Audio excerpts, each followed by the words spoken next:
Prospecting in 2020. Man, can you believe that? 2020? That's not like a new year. That's like a new decade. We were sitting in the green room before we went live. Say that really fast. Green room before we went live. And we were talking about the 80s. All right. I'm going to leave it at that. I don't want you to read into any of it. Yes, it was probably Hunter. He's clearly the oldest here. But time moves on. And what's interesting is that what you did today is very different from what you did, last year, last decade when it comes to prospecting. And we want to cover that off. We want to cover off what's changed. It's a new decade. Should my approach be new? So that's what we're going to do today. How you doing? My name is Darryl. I'm with VanillaSoft. Thank you for coming today. I'm really excited about these two speakers, and I want to set the stage. They're both speaking at Outbound. In fact, Mark Hunter is one of the 4 original people that started the show. We'll get into that shortly. But if you've not been to Outbound, I want to tease you just a little bit. It's coming up in May, 5th to 8th in Atlanta. I like to think of it as the most pristine conference out there. There's no vendor bias. There's no, technology bias. It's just about people, sales practitioners who are focused on actually driving deals, getting together to learn. So we took some time to do a little bit of a plug here. Check it out, and we'll be right back.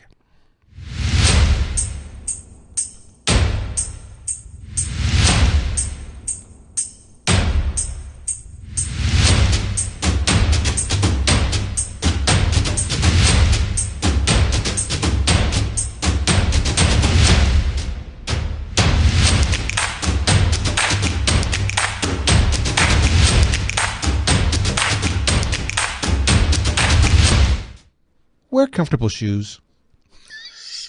The best part is the end. I love that part. They walked up to me a couple of days ago and they stuck a mic in my face and they said, wear comfortable shoes. And I said, no, you're saying it wrong. Do it again. So I had to do it like 3 or 4 times. And this is why they were asking me. So look what happens when the video guys go crazy. Let me bring on Mark and Meridith. Mark Hunter, or as you might know him as Mark the Sales Hunter, and Meridith Elliott Powell, 2 rock stars, 2 legends of the game, best-selling authors, sales trainers, strategists.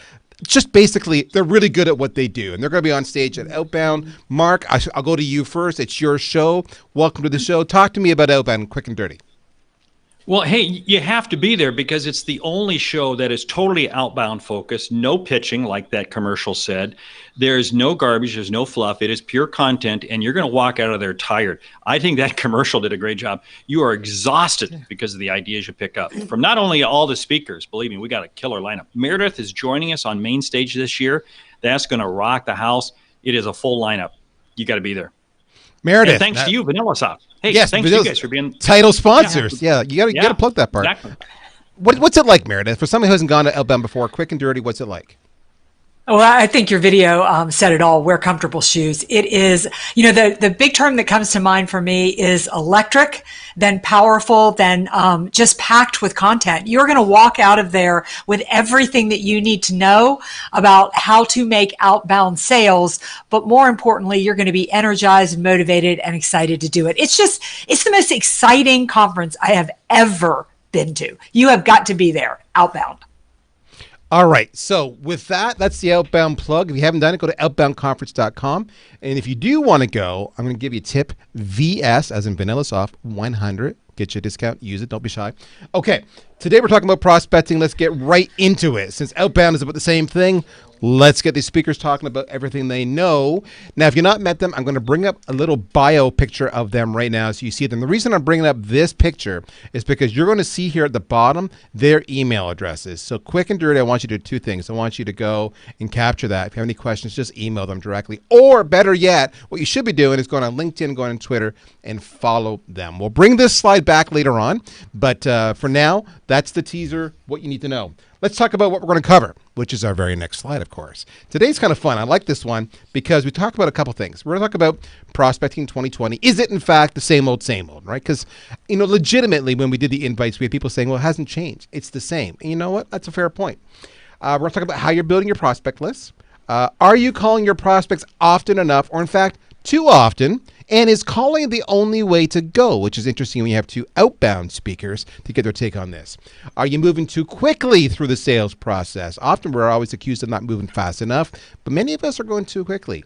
Are you using social? Mark, I know, has got a real opinion on this, as does Jeb Blunt and Anthony Iannarino and Victor Antonio. Should you be using social? That's a really important question. I love this talking point right here. Do you think you know it all?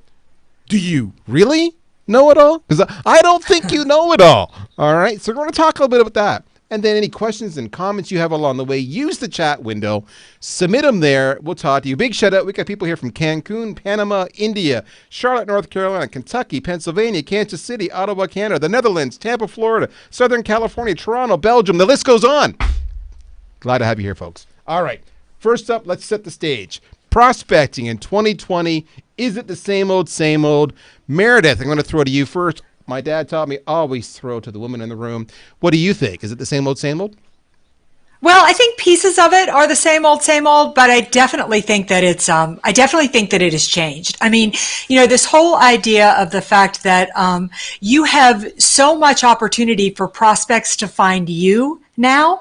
I think one of the biggest things that has changed about prospecting is that you've got to understand that how people find us, how they get information, how they make decisions, it has all changed. So we think about prospecting the old way as us going out and finding prospects. But now we've got to start to think about our thought leadership, our image in the marketplace, what we're doing to create buzz about ourselves so that when we're looking for prospects and prospects are looking for us, we are being found. So that's one of the biggest things that I think has changed with prospecting today is that we've got to think about prospecting finding us, prospects finding us, and pulling them to us with our image and our expertise and our domination of the marketplace. Oh my gosh, I love what you're hitting on, and I'm going to give you a chance to respond in a second, Mark. But, you talked about things like with our image and pulling them to us, and that is so very different than how prospecting was done before. And I fight with people about this. I was just on LinkedIn. I was actually endorsing a webinar, telling people to go to a webinar that James Buckley of John Barrows and crew was putting on about personal branding. And I said, personal branding is really important because you want to pull them into you. You want to, that's part of how you prospect. And we had some great debates. Not everybody agreed. So I'm so thrilled you brought that up. That, I agree with you, is different. Okay, Mark, your chance. 2020. Is prospecting the same old, same old? If not, why not? In core, it's the same thing, but it continues to change. And you can tweet this out. Your reputation precedes you. This goes back to what both you and Meridith were talking about. Your reputation truly does arrive before you do. Now, what does this mean? This means speed sells. I know we're going to get to this in a bit. But what this means is that you've got to be able to sniff out your prospects. And as soon as they are sniffing you, you got to be on them. You got to be on them quick. And I think that's the biggest thing that has changed. There's more tools, there's better tools, but more importantly, it's really just you and your own mindset of saying, as soon as that prospect, that lead, has any kind of an inclination, you jump on them. So you kind of hit up on two things here. You talked a little bit, you alluded to basically your profile and how you look, say, on LinkedIn, your public image. And then you also alluded to the whole, the idea of jumping on them. And I want to hit up on that too. Let's hit point number one first. You mentioned image, profile. Talk to me about how that's changed. Like, I don't think that was ever a consideration before, really, was it?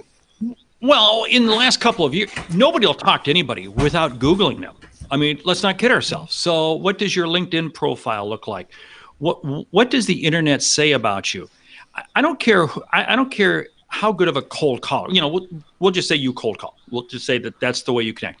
And you get somebody on the line. You know what they're doing? They are Googling you as fast as they can. So again, your reputation is there, and you can't craft that phone call. You can't craft that in the message, because authenticity is key to sales today. So we're hitting all the buzzword here today, folks. We hit about, they're Googling you. Authenticity is key.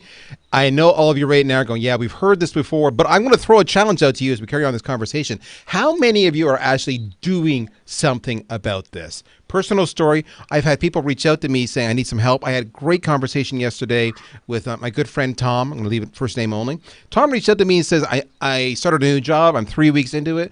I need to build my patch, and I know I need to get my reputation out there. Can you give me some tips and tricks on what kind of content I should do? How should I go about that approach?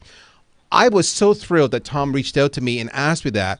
But that right there, that's what's changed. As a sales professional, you did not have to start a new job and think, how am I going to build up my reputation? So big shout out to Tom. I have another conversation tomorrow coming up with Nate. Big shout out to Nate. Same topic. I love that's different. All right, let's go to the next slide, because you said a couple things. You said you got to jump on them right away, but of course that says before you jump on them, you got to reach them. So how are we building our prospect list? Mark, I'm going to throw it back to you first.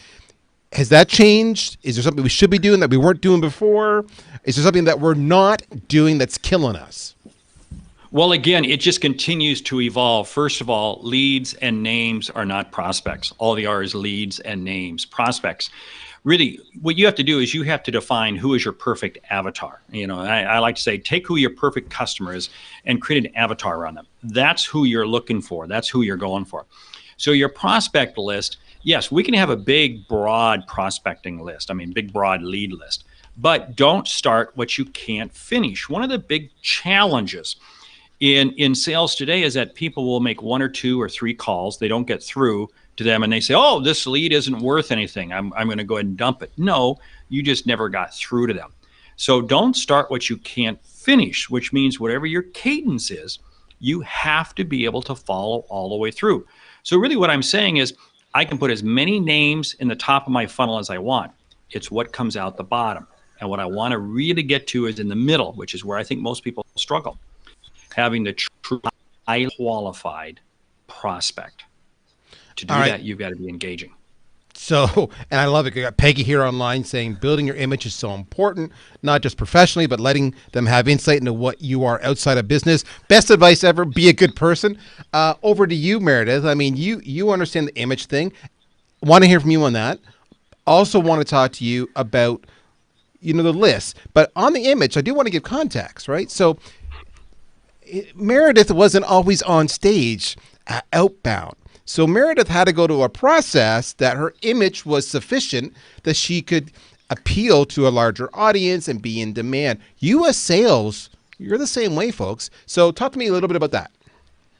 Yeah, I love this whole idea of image. It is the foundational piece. You have to get this piece right first. Here's the thing: is that I want to flip it. And the thing that I love about building image, you need to be writing blogs, you need to be creating content, you need to be getting your LinkedIn profile up there, you need to be shooting videos. But what I love about doing all of that is prospects choose me because of the content I put out there. Building your brand and your image is your way of telling people who you are as a salesperson, what you stand for, what your thoughts and what your values are, and the people who align with you attract to you. And I think building your image first really makes prospecting easier. Oh, I love that. That's gold. Let's capture that one. Write that one down, somebody. Building your image first makes prospecting easier. Somebody on my team tweet that. That's me. That's like my Donald Trump thing. If Russia's listening to this, if anybody in my team is listening, tweet that. What do you want, Mark? I want to jump in on that because that's so important, but that's not an excuse not to be prospecting. So many people sit there and say, I'm going to spend 6 months or a year getting my reputation together, my profile together. You know what? You'll starve to death. So, the two have got to go hand in hand. I mean, I agree.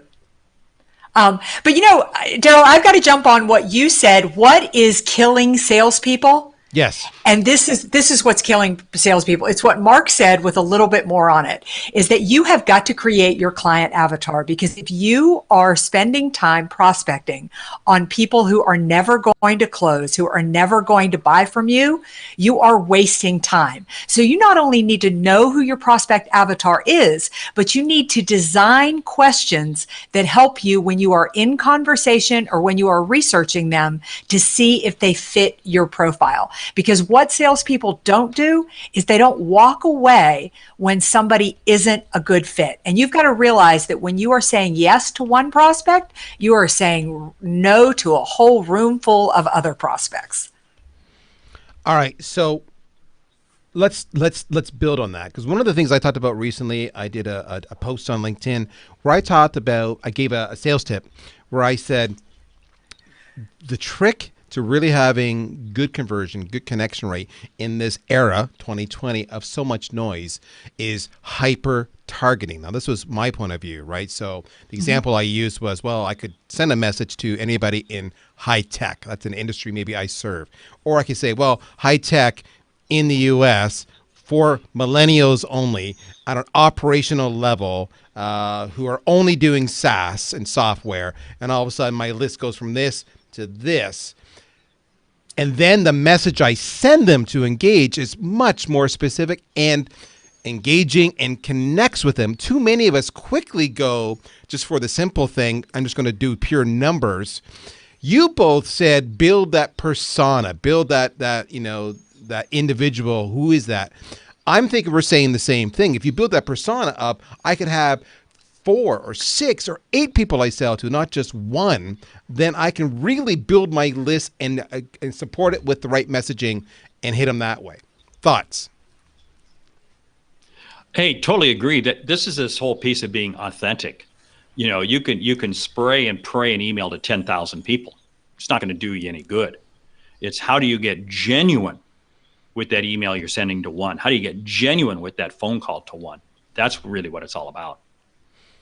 Yeah, and I think it's about understanding that business grows from the inside out today, that you have to make customers, your prospects, really happy in order for them to go out and tell other people that they ought to be doing business with you. I mean, Amazon was a great example of this. How Amazon started was Amazon didn't sell to people like me. I wasn't somebody who thought buying books online was a good idea, right? So they found their niche. They sold to that niche. That niche sold the rest of us. And it's the same thing that happens in today's marketplace. People will verify you before they do business with you. So find the people you can make happy.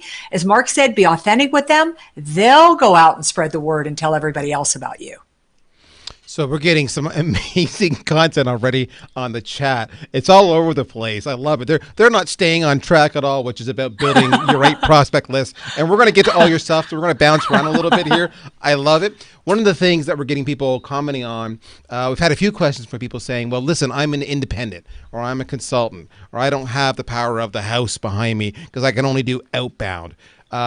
Is there a trick for me as an individual to build my prospect list, to hit my audience, versus those who have the resources, whether that be money or staff of companies with entire teams and sales enablement and marketing and yada, yada, yada. They've all heard you say image and branding helps. Is there any other advice you can give them when it comes to building a prospect list as that kind of a sales professional? Well, I'll go back to this whole avatar thing. You create the avatar, and it's built around the outcomes. What are the outcomes you create? And then you begin to say, okay, what do they look like? Where do they live? What do they do? What's their title? And then you begin using tools such as LinkedIn and other tools, and you begin finding out where those people are. Here's the whole thing. You can't be shy about just picking up the phone and making the call. Remember, if you know you're a solopreneur out there, and you sell a product, or maybe you sell a service, but you know you can help people. It is your obligation. If you know this person can benefit from you, it's your obligation to pick up the phone and make the call. Your key on the call is just, you may have to make 10 calls to them, and each one just bring a different value statement. It's not about you. You're engaged in a question, a statement regarding their business, their industry, their world. That's how you come across as authentic. That's how you continue to build your profile. And that's how you'll ultimately break through. Any comments on that, Meridith? Because I agree with what you're saying, but I'm going to jump in, and then I'm sorry. I throw it at Meridith, and I take it back. Sorry, Meridith. What I liked about what you said was ultimately you'll break through. So in other words, manage your expectations. It will take time. You got to build on that. Just full disclosure. Over to you, Meridith. All right. Okay. So number one, Mark and I can totally relate. We are independents. We've got no big powerhouse behind us helping us build anything. So here's just a couple of tools that I use.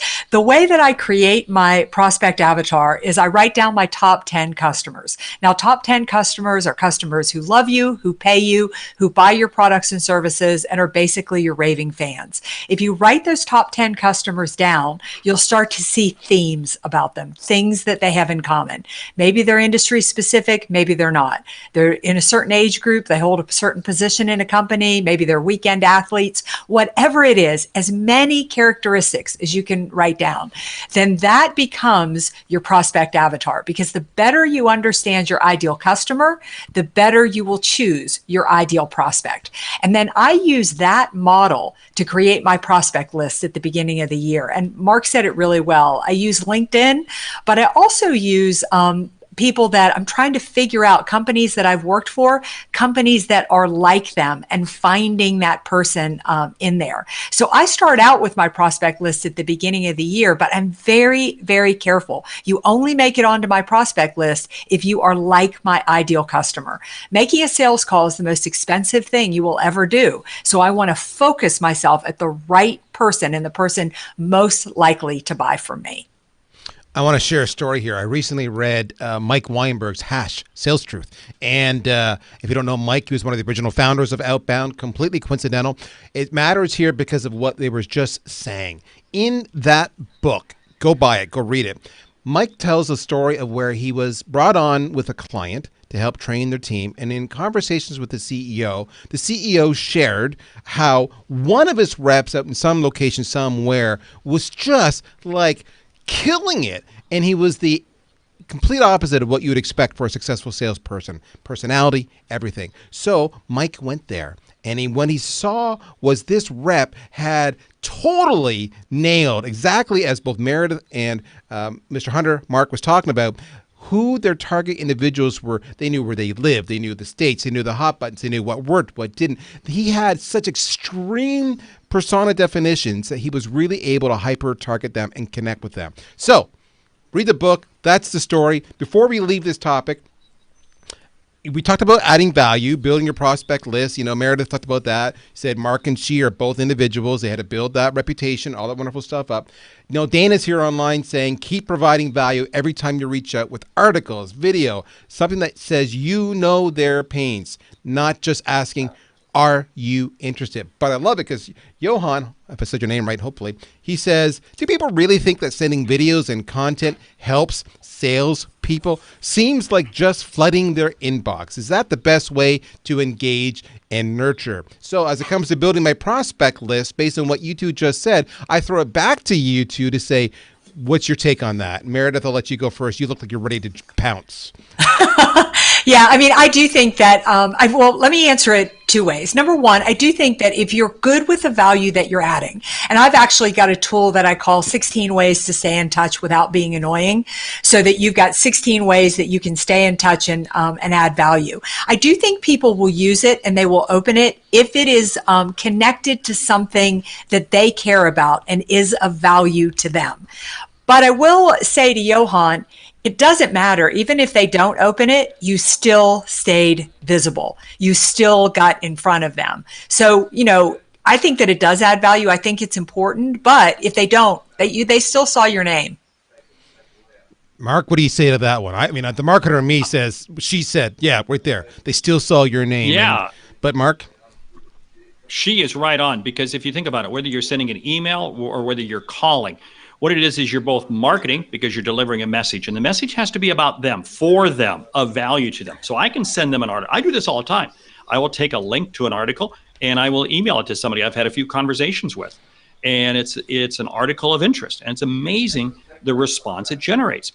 And even if they don't open it, I may leave a voicemail and say, hey, I just saw this, take a look at it.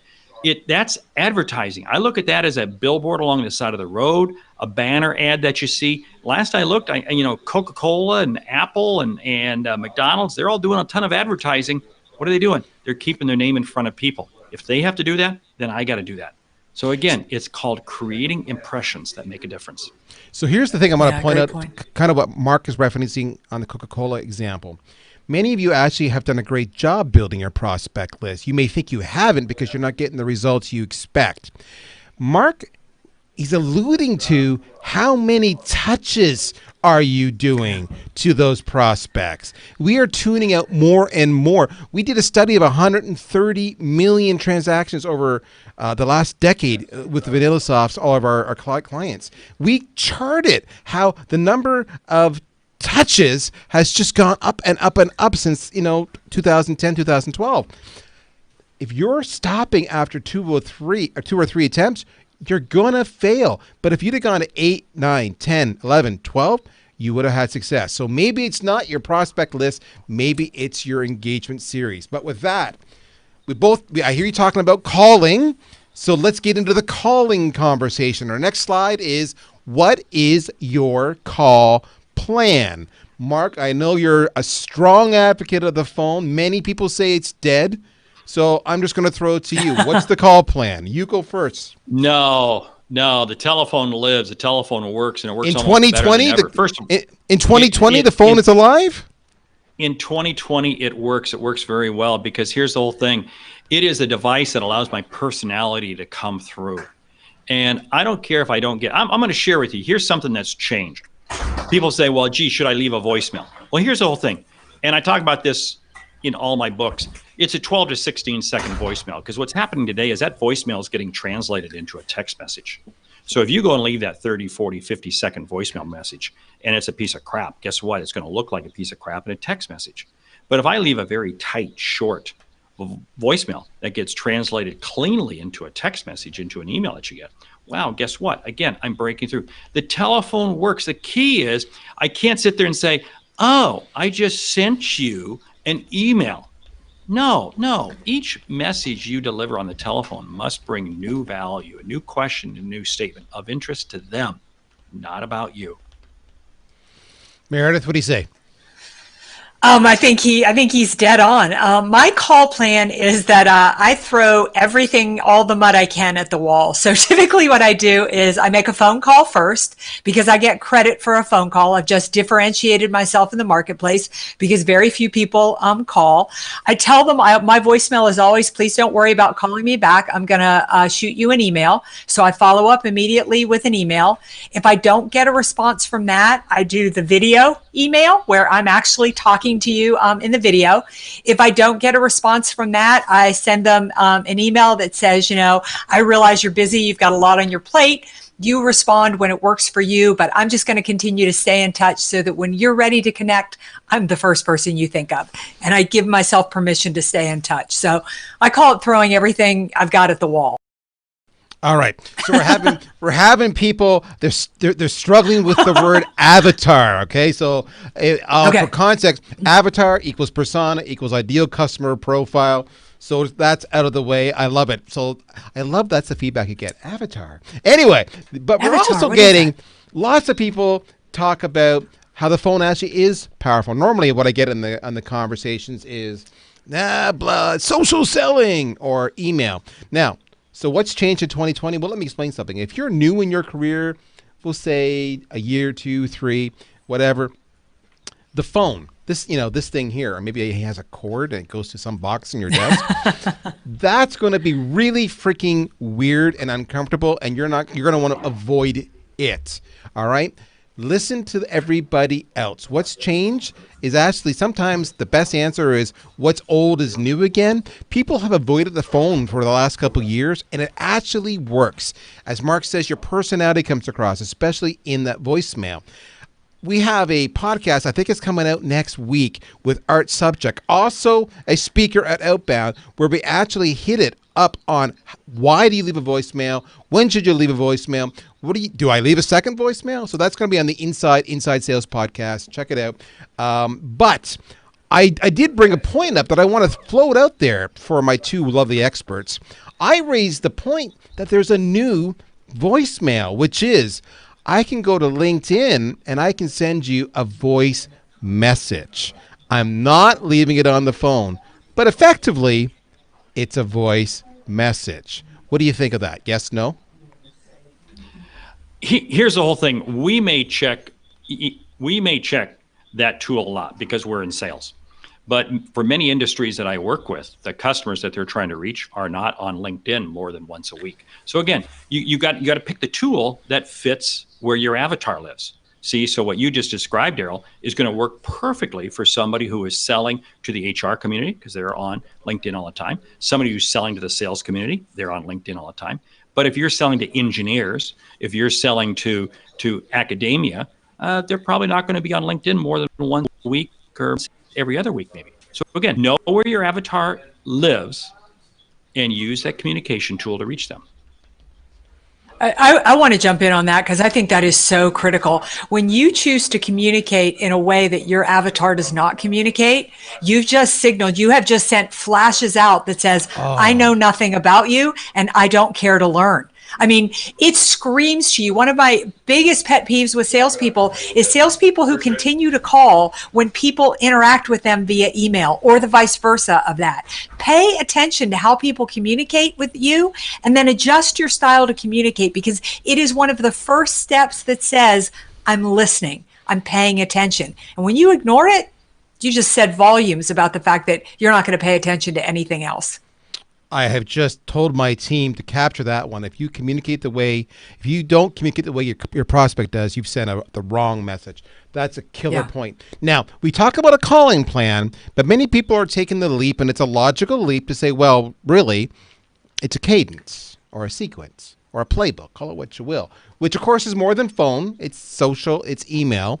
So they're asking, I'm getting two questions over and over again here from the audience.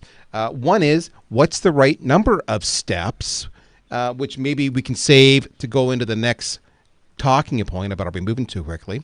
The other question is, on my calling plan, how do I get past the gatekeeper and or how do I get to the decision maker? I know it's a universal question. I know we're in 2020. That problem's never changed. So let me throw it out there. Has the approach changed to get past the gatekeeper, to get to the decision maker in the year 2020? Meridith, I'm going to go to you first. Yeah, I think it's so funny. I just spoke at a conference in Tampa last week, and we had two customers for this group of salespeople on the platform answering these questions. And from both customers, the response was, first of all, don't you dare get past the gatekeeper. Don't leapfrog over the gatekeeper. Please build a relationship with the gatekeeper first, because at the end of the day, you are going to be dealing with that gatekeeper again. So I think that has always been there, and I think that remains the same. The second piece is that it's two things.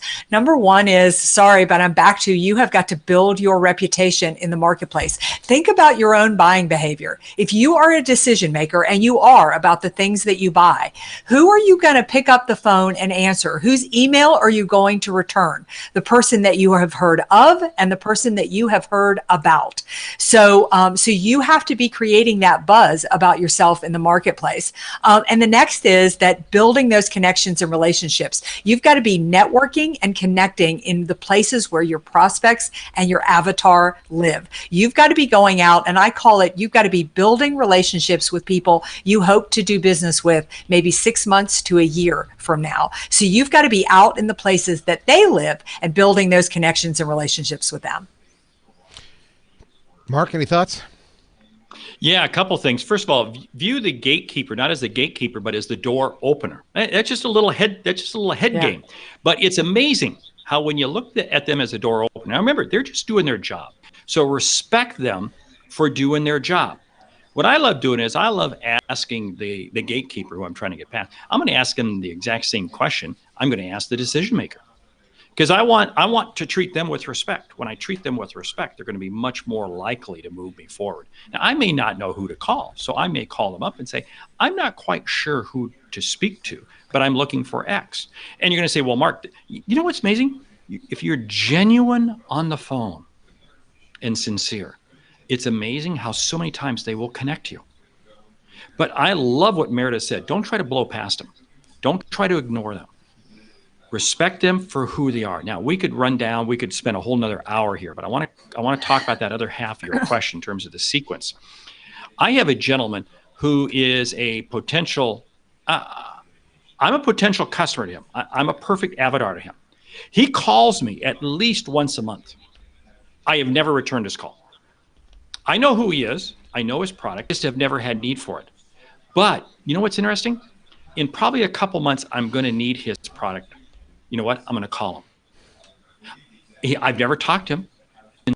In his voicemail messages he leaves for me, he's been so deliberate in his emails that when I come around to doing business, I'm going to be buying from him. Now, have I disrespected him? Well, I just don't have time. I don't have time to return every phone call. But he's making a difference because he's the one that's chosen to stick with it. Don't give up the hunt just because you don't feel you're getting the love and respect and return phone calls. You never know where stuff is going to come from. All right, so we're going to the next slide, which is leading to the number of touches, which is about, are you moving too quickly? Now, that's a big umbrella statement. Most people are saying, well, I'm not moving fast enough. So I want to talk about speed. There's three things I want to hit up on here. I want to talk about speed. I want to talk about what is the right cadence, the right mix, and the right use of channels. So speed, cadence, and in there, I want to know what your thoughts are on direct mail as part of that mix, because we're getting lots of questions on that. Meridith, can you ever move too quickly? Oh my gosh, yes, you can move too quickly. So, for those of us who have been in sales for a long time, we used to have this thing called a sales funnel that looked like a sales funnel. And what we would do, we would go out and prospect, and we would put prospects into the funnel, and we would just beat on them until they bought a product from them, and then we kick them out the bottom. Now the sales funnel looks like an hourglass. And what I mean by that is at the top of the funnel, you are no longer in control anymore. The only reason people buy from you is because they know you, like you, trust you. They can buy the product in their mind anywhere. So no matter how unique or spectacular you believe your product is, you've got to realize to the consumer, it's a commodity. So you are selling yourself first. So it is relationship you have to build and connection first. They have to buy into you and they have to trust you. So cadence can move. It can be depending on the person. Some people build relationship and trust quickly. The more you're working with your avatar, the faster you'll build it. Others need to move more slowly. When somebody gets into the neck of the funnel is when they bought that first product and they're saying, I like this person. I think I might trust them. And then they slip into the base of that funnel. In the base of that funnel, they become your customer. And you better be aggressive and you better move fast at selling them products and services. Because the worst thing that can happen to you in today's marketplace is that your existing customers find out about a product or service they need from somebody else other than you. So that was a lot to say in the sense that you've got to move a little bit more slowly in the beginning of a sales funnel and realize you've got to get that emotional connection first. But unlike past sales, to somebody who is our existing customer, they like us, they trust us, they believe in us, and we have to sell more quickly and more aggressively with them. We have to add more value. So I'm not really sure if I answered everything you asked me, Darryl, but you can move too quickly. At the same time, the sale happens in the follow-up. Follow-up, follow-up, follow-up. You have to have a follow-up strategy. So what I'm hearing you say, because it almost like you said, yeah, you can move too quickly, but then I heard you say, but you got to move fast. But what I think you really said was, it starts cautious, slowly, touch, but then it gains speed, and then you've got to be responsive because then in the end, the bottom of that final funnel, the hourglass, they're down to negotiation. It's you versus the other person, and he who is the most responsive often gets the deal, the most helpful, everything else. And I would agree with that, by the way. Okay, Mark, throwing it over to you. I happen to notice, I'm not judging, you got some gray hairs going on there. Are we moving? Excuse me, you do too. Oh, this is completely dyed. I do this just for effect. Are we moving too quickly? Yes or no? We've heard Meridith's point of view. No, speed sells, but speed can also kill. Let me back up and explain this. When you have the prospect who says you're on the phone with them and says, "Oh, what's your price?" Well, that is not, oh, wow, great. I can give them the price and close the deal. No, it's not. I never put a price out to a customer, to a prospect, until I know what their critical need is. I know the timeline with which they're going to make a decision and whether or not I'm dealing with the decision maker. Now, that's going to take me some time. If you think about it, Darryl, you happen to live in Canada, so we'll think of this as a bobsled run. If you think about it, the bobsled starts off at 0 speed, right? It does. Yep. And as it moves down the hill, it picks up speed. This is the same thing what Meridith was talking about. But we have to start off slow to understand what the customer is coming from. Now, here's the whole thing about frequency, because you were talking about what's the sequence, what's the cadence. It's going to depend on the frequency of the purchase you make. For instance, if I sell staffing to companies and they're in the market every day for staffing, for short, staffing people, I can call those people almost every day. If on the other hand, what I sell is a capital expenditure and it can only be purchased by the CEO or the CIO or the COO, no, then my frequency might be every couple of weeks. See, so again, it's going to depend on who I'm selling to, what I'm selling, the frequency with which they purchase. Because again, what I come back to is what I'm selling a replacement for, or is it an education to? So in other words, am I selling something that you've already, so now I just have to get me as a replacement. I want to replace your current, or do I have to educate to? I have to educate you as to why this is a beneficial item. Okay, so then let's get really tactical for a second. And I love it because people are already responding online to your comment like, well, what do I do if they ask for a price? You're saying I don't give it to them? But we're going to hold that. Don't answer that one for now. What are your thoughts on phone, social, email, SMS as all part and parcel of a cadence? Meridith, you made a point saying if you're not connecting with your buyer the way they want to communicate, then you might as well not be involved at all. So should I use all of those? My contention is you don't know how I want to communicate. So you got to initially try all those tactics, because one of them I'm going to gravitate towards more so initially. We ultimately always end up on the phone, to your point, as we get near the bottom of the funnel. But what are your thoughts on the mix of channels? Well, basically, I do say yes. I'm a little careful with text, just because people are funny about that, so I'm a little bit careful with that. But as I said at the beginning, I start with a phone call that's ends up with immediately followed up by an email. I then send a video email, and I do use direct mail in my own business with those prospects that I'm just beginning to warm up, that I'm just beginning to feel out and determine if they really qualify as prospects. I do use direct mail for that. So I do think you use as much as you can become visible and get that reaction, then pay attention to how they communicate with you. All right. And before I go to Mark and get his thoughts on the multi-channel approach, do you have any kind of thoughts on how many touches is the right touch in a playbook? 7, 10, 12, 14, anything? Thoughts? Yes. And that is that, I'm just saying that, I am passionate about the follow-up. I could talk an hour about the follow-up. And I just closed a deal yesterday that I've been following up with for 2 years.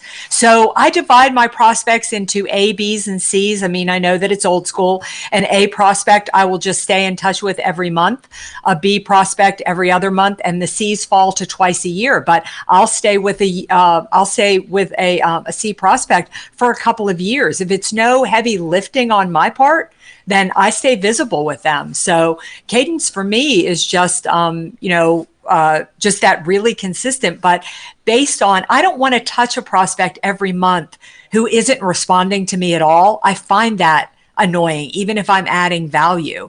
And then I try to tie it to things in their business cycle. When would be the right time to make a connection with them? I know a contract is coming up, or I know that this is when they typically buy something. I'll try to work it out. So again, that it's sending the messages that I understand a little bit, more about them, but I stay in the game for a long time. Mark, what are your thoughts on? I run a little bit counter to Meridith in terms of once a month. And again, it depends on what you're selling and how the customer is going to benefit from what you sell. So I go, if you haven't touched somebody 15 times, don't even think that you've gone too far. The key is bringing different value every time and using different mediums to find out what works for them. There are industries you cannot text message. It just isn't going to work. But there are other industries where text message very much works. There are some industries where social media works and some industries that don't. You've got to find which one works. And yes, direct mail is amazing at how it's coming back into vogue. Why? Because nobody does it. Don't think for a moment, this is where so many salespeople make mistakes. They say, because I only want to be communicated to by way of Facebook, that's what everyone else likes. Wrong again, social media breath. You're going to be in trouble. What you have to do is you have to reach out. The customer, the avatar, will eventually tell you what is their preferred medium. All right, I'm going to go to the next slide. Seems like a nice time to do that, which is social. Yes? No? Too much? Not enough? It's stupid. Why are we doing this? There's no such thing as social selling. No, it's social marketing. I don't like it. I love it. I don't know. I'm so confused. I don't want to do it, but that's where they're at. It's so fake and phony. Why bother? So there we go. Just a few opinions and comments I hear on occasion. What are your thoughts as it relates to the year 2020 on prospecting on social? I'm going to go to Mark first this time because he and his outbound amigos do have strong thoughts on social. Mark, over to you. Well, don't get me wound up here. First of all, I'll just go ahead and say it. Social selling is neither social. Boom. I dropped the mic. Go ahead and tweet that. Here's the whole thing. I'm on social media. I get it. I get a tremendous amount of business by way of social media. I get it. But I use it as more of an advertising tool and a marketing tool. It is not my sales tool. This is where so many salespeople feel. And I've had more salespeople come to me because they've said, Mark, I'm dying. My business is dying. And I go, well, there's two things that come into play. Okay, you're dying because you don't have any deals to close. Correct. How much time are you spending prospecting? Oh, I spend hours. What are you doing? Well, I'm out on social media. Okay, I rest my case. Being on social media is not prospecting. You can be on social media. That nothing wrong with that. But don't let that cut into your prospecting time. That is foremost. Social media is about creating your reputation. So remember, that's what we were talking about earlier. It is a way to communicate with a very thin slice of customers who have proven themselves that that's the way they want to be communicated to, but don't get carried away by it. Okay, I'm gonna hyperventilate here. So there's a quote there. My team is already, as we speak, being on social media is not prospecting. It's about creating reputation and communicating. Okay, Meridith, what do you think? I agree with Mark 100%. I mean, I really do think it's there to build your reputation. However, social media is a huge follow-up tool for me. It is where, Darryl, if I've come and I made a sales call on you and we've had a great conversation, but you're not ready to buy or you've gone a little dark on me, social media is a big way that I stay in touch and I remain visible. I comment on people's videos. I may share something that you've got. I may, congratulate you on something, that you've done. I may reshare one of your posts. So I think that there's a lot of research that can be done on there. And I'm not going to rule it out. I mean, I'm like Mark. I mean, somebody just emailed me yesterday about a speaking engagement, and I certainly respond to that. But nothing is worse than those people you've never met, have no relationship with, and they just email you and ask you if you'd be interested in setting up a call with them. You've got to think of social media like a big room, and you wouldn't just walk into a big room and scream at people if they would buy from you. You would build connection and build relationship, and that's really what it's for. But don't miss it as part of a way to stay visible and to follow up with prospects. All right, so I'm going to jump in here. I have an opinion on this one. Social media is not social selling, which is, of course, the vernacular that's used. I contend it's social marketing. Now, Dan Disney and I had a debate on this about a year ago. You can see it on the website, VanillaSoft.com, under the webinars, and it's called Cold Calling versus Social Media. And he didn't agree with me, and I love Daniel. He's a great gentleman. He's taught me so much. But I don't think it's social selling. It's social marketing. What's changed in 2020 is that we as sales professionals now need to become marketers, and we didn't need to do that before. We need to know what is that opening message that we should be sending them on LinkedIn. Do I send this message? Do I send that message? We need to do a little bit of research, like you would know your audience, and so you have verbiage that relates and connects to them and generates a reaction. What I will tell you is this. I have gotten more people come to me and say, Darryl, we're looking at a sales engagement platform, or Darryl, we're not happy with our sales engagement platform. I see your stuff. I like your stuff. I like you. Can I get a demo of VanillaSoft? And I'm like, let me make it happen. That's not selling. But if I wasn't on social, that never would have happened in the first place, which goes back full circle to where we open it up and saying image and reputation is everything. And that's my thoughts. We'll move it on. Next slide. I know what I'm doing. Or do I? Meridith, I know you chuckled at this. Love to go to you first. What are your thoughts on this one?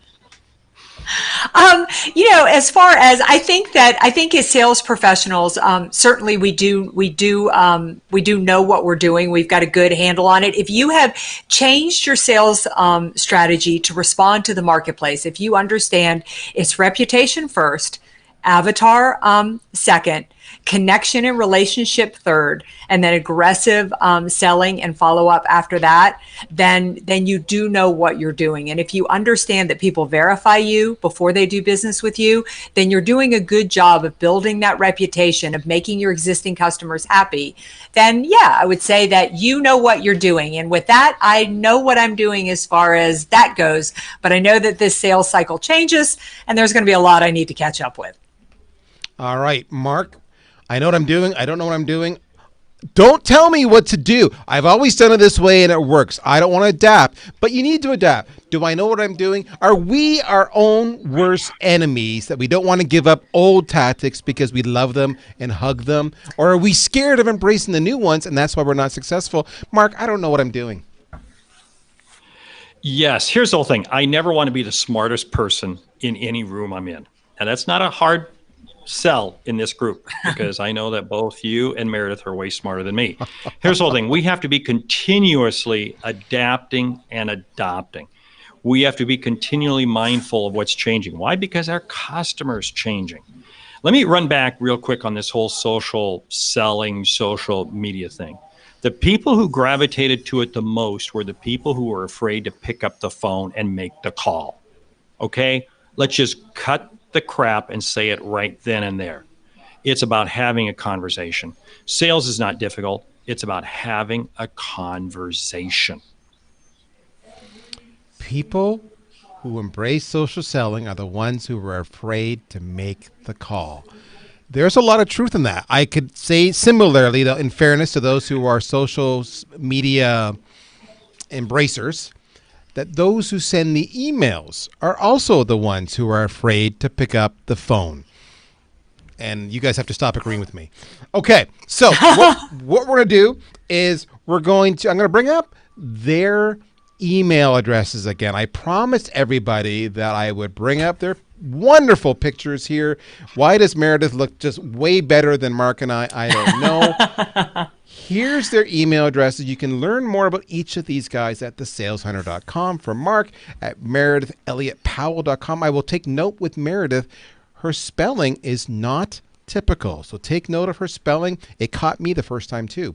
And of course, if you want to learn more about VanillaSoft or me, VanillaSoft.com. Follow each of these people on LinkedIn. Follow them on Twitter. Any video you see from Mark will be from an airport and will have no captions. It will be less than 30 seconds long. Mark and I play a game of Name the Airport. So that's just a total sidebar. Meridith, I believe I looked at your social feed. Do you have a webinar yourself tomorrow? Am I right on that? Yeah, a second. All right. Meridith seems to be struggling there a little bit. Oh, she's back. Yeah, Meridith, I'm back. You're back. Do you have a webinar tomorrow, Meredith, that you might want to plug now? I do have a webinar on the 8 New Year's resolutions, the solutions you need for this year to make it your best year on record. So I do this every year as I give the trends and the things that leaders and sales professionals need to be focused on to make for this year, 2020, the best year on record. Okay. So one final plug. I want to do a couple things. I want to say thank you each to Meredith and Mark. You guys have rocked this topic. Thank you so much. I've told everybody listening, go check them out. You know the details. Go make it happen. I want to wrap it up on this as we leave today's conversation. This is all about you being better. Mark and Meredith are just 2 of the 18 killer speakers at the Outbound Conference. Outboundconference.com. VanillaSoft, we're the title sponsor for a reason, because it's all about you and making you better. Based on that, I'm going to say a couple things. 1, go to outboundconference.com, register and sign up. 2, when you get within 24 hours a link to this recording, if you liked it, share it. 3, thank you for giving us an hour of your time today. And 4, I had fun. I hope you did too.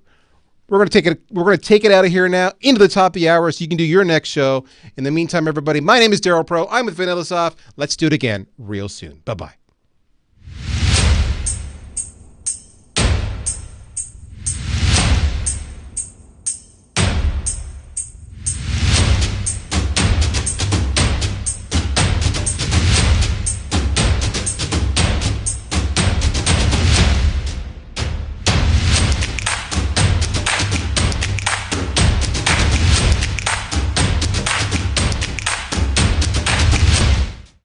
Wear comfortable shoes.